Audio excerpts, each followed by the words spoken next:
I have my clicker. Okay, we're live on YouTube. Yes, thank you, Mom. It's not coming on. See? So quickly.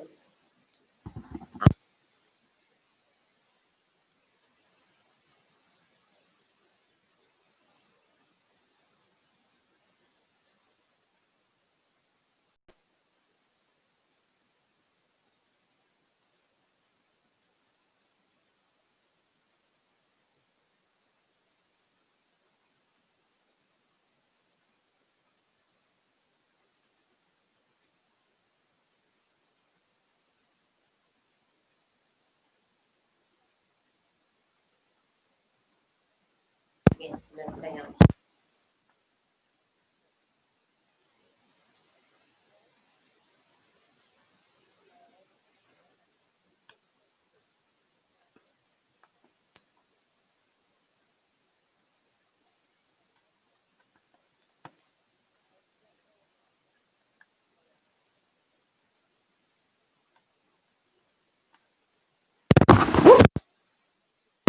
Okay. Oh, there we go. Now on. Perhaps we need to We're there. remove the batteries. I think every time, I think every two, every other time. Why does this seem like? Okay, 4 are watching now, and we're all in here. Okay, let's do this. Uh-oh, I just heard that. Here. I'm doing you.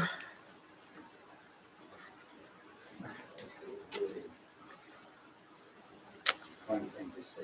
Fill the void. I should move this dirtier.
So maybe if you want to play just for a couple more minutes, or just a minute more, because I want to invite people. Hey, good morning, everybody.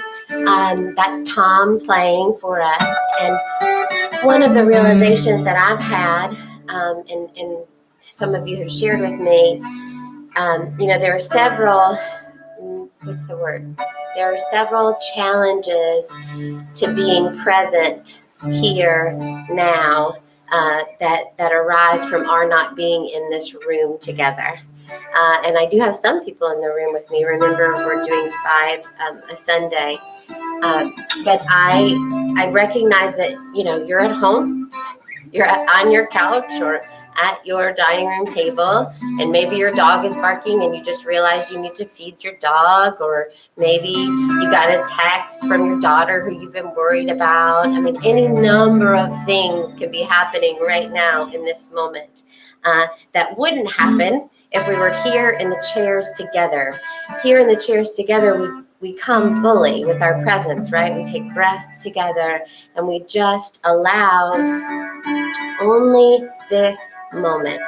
And it's a lot easier to do in this sacred space. So what I'm inviting us to do right now, wherever you are, whatever you're doing, this moment and your being here is so on purpose. And entering this moment fully, no matter what is going on, wherever you are, just inviting yourself, telling your mind, please take a break for a moment. I'm going to come here. I'm going to bring all of me here with an open heart, and I will be guided toward my own knowing and wisdom. So let's just take 1 or 2 breaths together in this moment, relaxing wherever you are, taking a seat. Breathing in through your nose and out. And another breath in and out. Just noticing, allowing the perfection of this moment. All of life conspired to bring me here now. And I enter here fully. Open heart, open mind.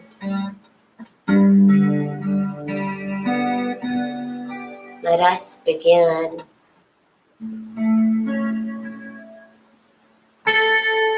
Thank you, Tom.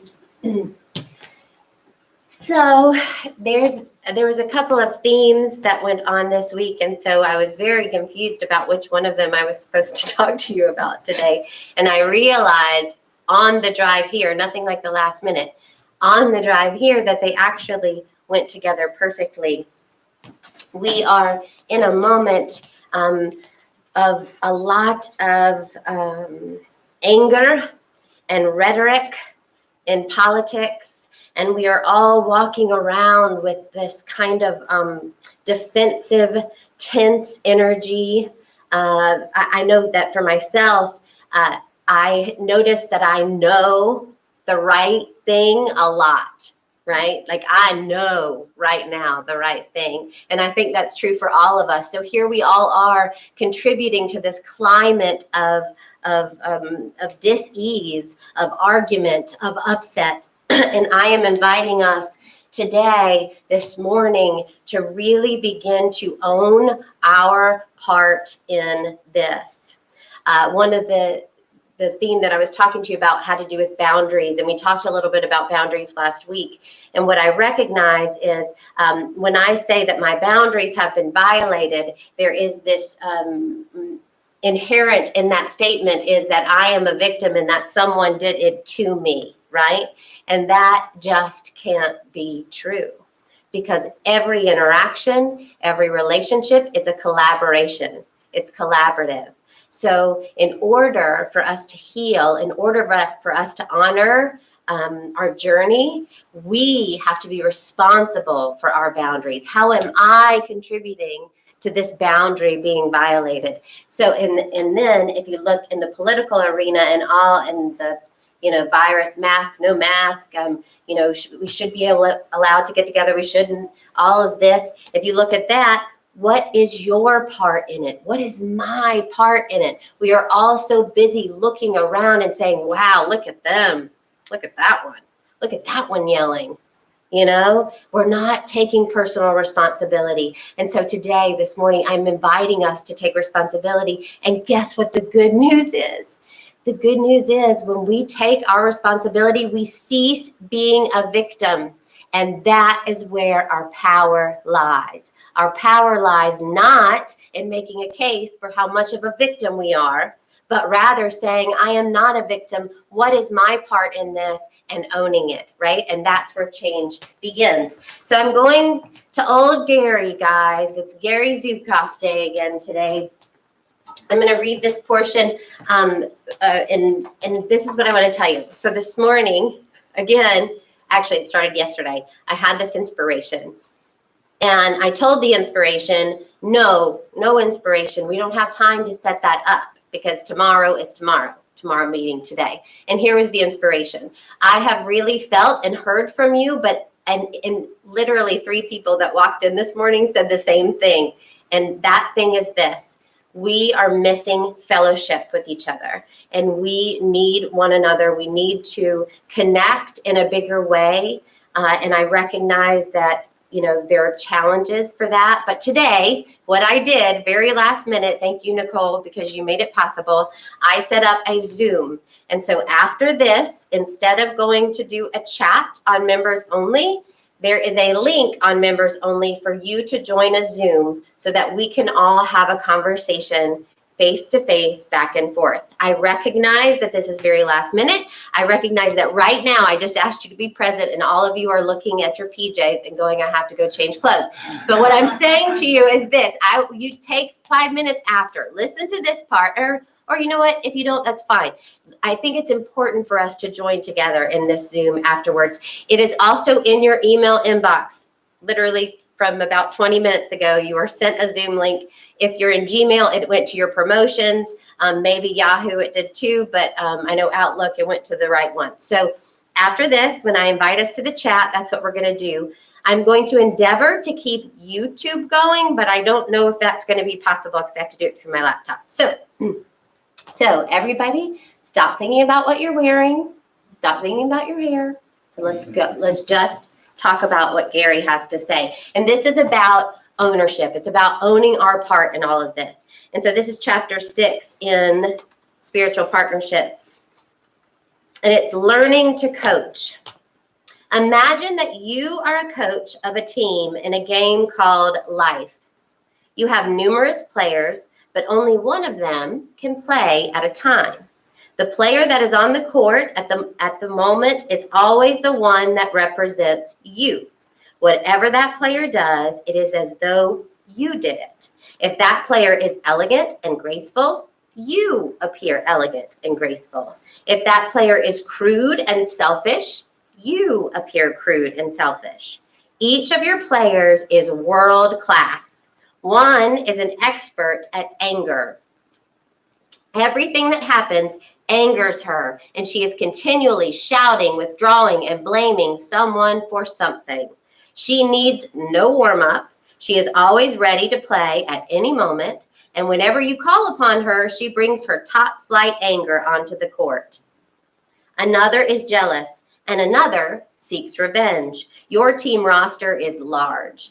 Another player is patient, and nothing can distract him from his patience. No matter what, when you call on him, he brings limitless patience to the court. Another is graceful. Whatever occurs, she is grateful for it. Another is content. Another is caring. Another is kind, disdainful, impatient, overwhelmed, and anxious. So you get it, right? Well, these are the different players. Whenever you want to play contentment, caring, kindness, disdain, impatience, overwhelm, or anxiety, you can call upon them and know that they will bring that to the game flawlessly. Your responsibility is to choose the player that you will put on the court at each moment. You can confer with others, but only you can make the final decision, and whatever you choose, you are responsible for the consequences. If you choose to play anger, you experience the consequences of anger. If you choose to play kindness, you experience the consequences of kindness, and so on. The consequences that your players create when they play are always significant. I'm going to read that again. The consequences that your players create when they play are always significant. You are always fielding the best jealousy, kindness, disdain, patience, vengefulness, or gratitude that you have. The court is never empty. Got that? The court is never empty. One player is always on it, playing full out. All of your players are eager to play. Your players will always do their very best. So when you play anger, for example, it will create the best consequences of anger possible. Isolation, loneliness, shallow relationships, etc. You cannot stop experiencing the consequences that your players create for you, because one of them is always on the court. However, the more closely you watch your players and notice what experiences they create, the more skill as a coach you develop. At first, for example, playing anger might be your favorite choice. But after a while, sometimes a long while, you begin to experiment with playing patience, or jealousy, or disdain, or gratitude, all the while noting the experiences that your choices create. Everyone around you is also a coach. So just like you, they have their players. Until now, we have assumed that you know all the players on your team, but incredibly, many coaches do not. Most know some of their players, but not all of them. The players that you know about are always waiting for your call. Those that you do not know about will take advantage of your lack of awareness and step onto the court whenever they please. Let me give you an example of this. I had, 2 weeks ago, something happened, and I've shared this with some of you, so I don't know if it was in this arena or not. Oh, arena, get it? I said coach in the arena. That just happened. Yeah, you're welcome. So now I got distracted. So what happened a couple of weeks ago is something came up with one of my children. And when this thing came up, I literally became shame. I moved my body like I couldn't sit still. I was doing this. I could literally, it was like I was bathing in shame. And I didn't know that I had shame, that shame was one of the players on my court. Until that moment, if you had said, Lydia, do you have shame as one of your players? I would say, no, shame is not one of my players. But that's because that shame was from a long time ago, from my childhood. I didn't know it. It was buried there. And when I was not aware, guess what happened? It came out to play. So the recognition is that we all have these parts of us, right? And think about it this way. So let's think about the conversation around politics right now. Which player do you choose most often when talking about politics? Or when reading an article about politics? Or when you see the news and they're talking about politics? Which one of your players comes to the court? Here's what happens. If anger comes to the court and you get angry, you look at the news story, you look at that person's belief, you look at what they did, and you think, they did this to me. Look at how angry they made me. But that isn't what happened. You called anger onto the court, and it's because we've practiced it. Look, it's not just you, it's me. There is so much upset right now, so many people digging in their heels and becoming so rigid about what is right and what is wrong. And we are getting, honestly, I don't like to drive down the street because it feels like there are signs everywhere shouting at each other, right? This sign shouting at that sign, and you can't, and so I decided this week, and I know that I've shared with you the Just Like Me practice that I've used with this, but I decided this week that I was going to get real clear on the fact that I am participating in this conversation. Whether or not I'm actually speaking to someone, I am participating in this conversation with the energy that I bring to it, with the player that I put on the court. And a lot of the time for me, it is self-righteousness and anger and judgment That's the player that I'm calling on the court when it comes to this political debate. And I believe that we have the power to change the nature of this conversation. Let me give you an example. So my oldest son turned 10, and so we had a couple of friends come over, and we tried to make sure it was in his cluster because they're in school, and now they wear masks in school, and they keep them together with the same people because they're trying to make sure that they're isolated. It's all very complicated. And so we invited friends that were already in my son's cluster to our house to spend the night and have a slumber party. And one of the kids, my experience of this kid had been one in which, what's the right way to put this? He wasn't always the most polite kid in the times that I've interacted with him. And I recognized, I went, okay, here's what I'm going to do. I'm going to be so intentional about how I show up for this kid, because obviously there is a judgment that I have about him.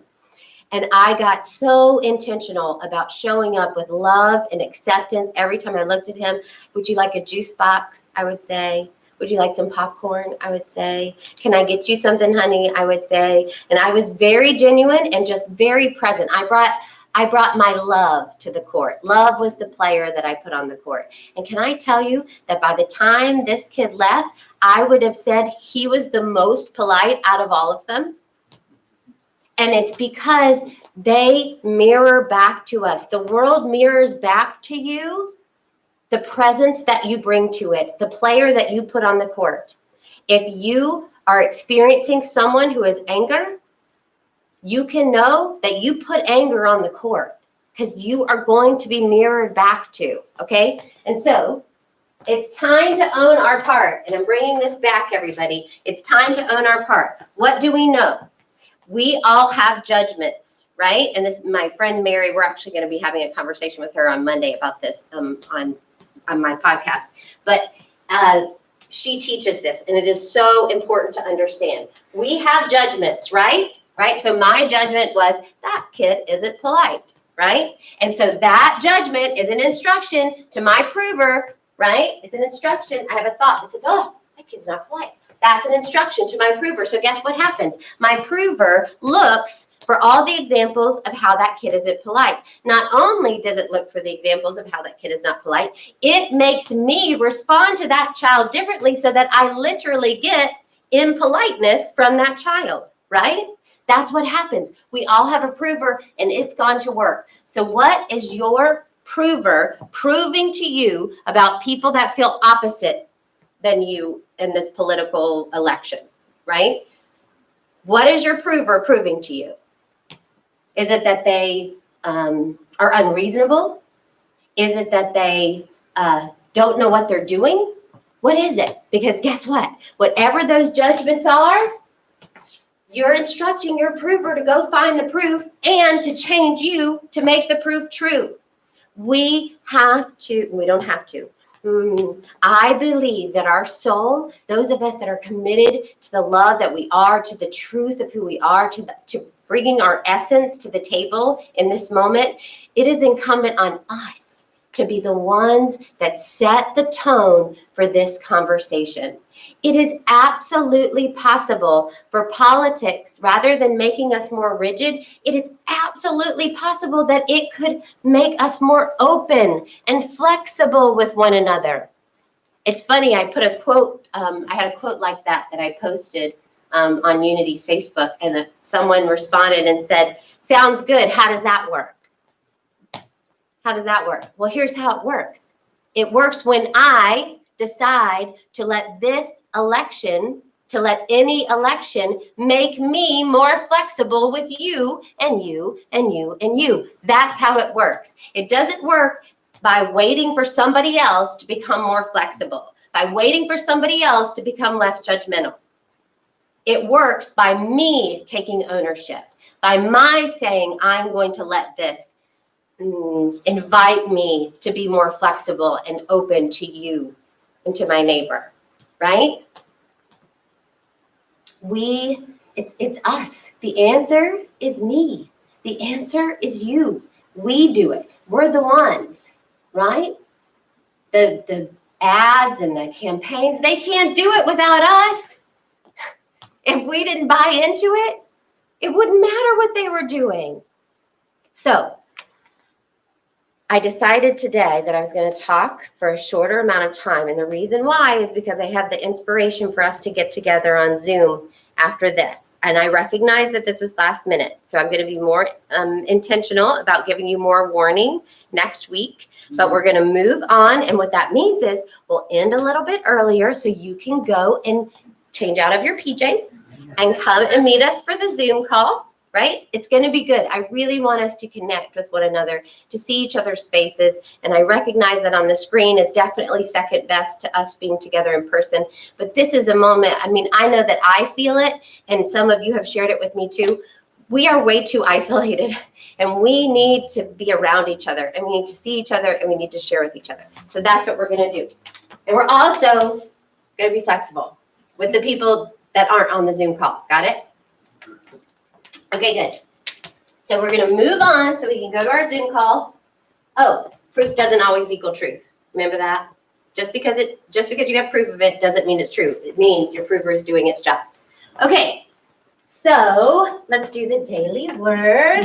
And the daily word, of course, sums up what we were talking about perfectly because that's the way the universe works. So it's Sunday, September 20th. I'm actually doing the right day this time, everybody. Okay, it's Rosella. She gave this to me and put it in my box and sent me an email that said the right one's in your box. So, okay, I share the joy and love of God when I smile. Even if a language barrier prevents me from understanding another's words, I know that most people will respond to a friendly smile. My smile can convey goodwill, communicate delight from an unexpected blessing, or inspire awe at the sight of a star-filled night sky. A child not yet able to talk shares love and joy quite effectively with a sunny smile. I feel happy when others smile at me. This friendly, welcoming gesture reminds me that we are all one in spirit. Smiling at my reflection in a mirror, I see the light that shines from me. I feel a quickened awareness of the divine love and joy that are present everywhere as I realize how simply and beautifully my smile can express that love and joy without any need for words. And the verse is Numbers 6:25. The Lord make his face to shine upon you and be gracious to you. Can I share with you a game that I have? And maybe some of you are already doing this game too. But I challenge myself when I'm out in the world to smile so big with a mask on that the person knows I'm smiling and they smile back to me. And it's really possible. Here's one of the tricks. You squint out your eyes like that, right? And they know that you're smiling. And so, because it used to be, I used to get so, and my girlfriend Mary pointed this out to me, one of the most life-giving parts of my life has always been going out into the world, going to the grocery store, and silently acknowledging the eternalness, the oneness of the human being standing in front of me. Bringing my presence, my love to strangers is one of my favorite things. And what has happened over time with wearing the mask and, we got to stay away from each other. And no, you can't hold the door for each other. I know that is the weirdest thing, letting it slam in somebody's face, isn't it? Anyway, because I've always been a door holder, all of these things. And what I didn't realize that part of my disconnect and part of the pain of this time for me is that I stopped the connection thing. In fact, not only did I stop the connection thing, I wanted to be far away from people in places. And so I will just say that I have given myself the directive a few weeks ago to play this game. It's the smile game where I want them to know that I am sending them love, and you can communicate it because most of communication is nonverbal. And I know we don't have our faces, we don't have our mouths, but we can do it. And so everybody share a story, a funny story of how that worked out for you. And they really can tell. Anyway, okay. All right, so our vision. A world powerfully transformed through shared spiritual awakening. And our mission, advancing the movement of spiritual awakening and transformation through unity, a positive path for spiritual living. And our values: abundance, acceptance, community, diversity, integrity, joy, and love. And we celebrate our kiddos. I'll tell you that we do have a Munch of Mindfulness today at 11:15. That's why I wanted us to end early, so we have plenty of time on our Zoom call. And that Zoom link is in your email blast and also on members only, probably in the chat. Okay, so we celebrate our children with this affirmation. Unity of Appleton sees the divinity in all children and nurtures their unfolding spirituality. And our moment of gratitude. This is the moment that we pause to be grateful, right? We bring our grateful player to the court. And so I invite you to bring to mind a person, a situation, something for which you feel thankful. Now smile, breathing, feeling the energy of gratitude, and saying in our mind, thank you. That is the perfect experience of calling a player to the court. That's what we just did. We called gratitude and put gratitude on the court. And we have the ability to do that with all things. Call up your patience, right? As soon as you notice that you're being impatient, call up your patience. Okay, so our affirmation of prosperity. Thank you, everybody, for continuing to give. There is a link on Facebook that you can use to send a gratitude offering. Also on our YouTube channel. Thank you so much for continuing to support us through PayPal and your checks. We are very, very grateful.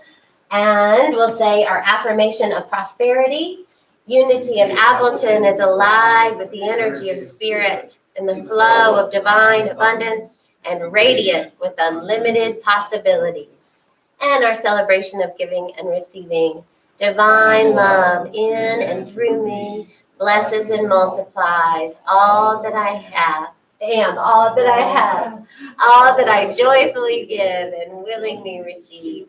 I give in love and I trust God as my source. So we'll do our prayer for protection. And we will meet at 10:40. That gives you a good 12 minutes to get changed. And you don't even have to have your video up, but I'm hopeful that you will. I think it will be such a great time of connection to do this with each other, and we'll be really intentional about it next week. So the Zoom link is in your email inbox. If you don't see it in your inbox, it's gone to your promotions or spam folder. So check there. And it's also on members only, the Zoom link that we're going to use at 10:40. Okay, prayer for protection. The light of God surrounds us. The love of God enfolds us. The power of God protects us. The presence of God watches over us. Wherever we are, God is, and all is well. Okay, see you at Zoom, everybody. We're going to Zoom. Zoom. Finish here. Let's see. Hold on. Am I doing that right? Finish. Sorry, YouTube, you're still up. Okay, go change out your PJs. I'm bringing gratitude to the court. Thank you.